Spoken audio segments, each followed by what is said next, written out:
Back to my YouTube channel. അപ്പോൾ നമ്മൾ trip കഴിഞ്ഞ് റൂമിലേക്ക് എത്തി.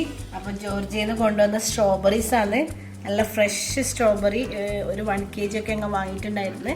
അപ്പോൾ ഇതിനെ കൊണ്ട് നല്ലൊരു അടിപൊളി പ്രോട്ടീൻ ഷേക്ക് ഉണ്ടാക്കാമെന്ന് വിചാരിച്ച്.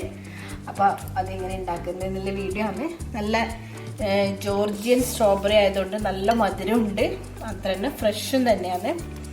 പിന്നെ ട്രിപ്പൊക്കെ അടിപൊളിയായിരുന്നു. ട്രിപ്പിനെ കുറിച്ച് പറയുകയാണെങ്കിൽ കുറച്ചും കൂടി ദിവസം കൂടി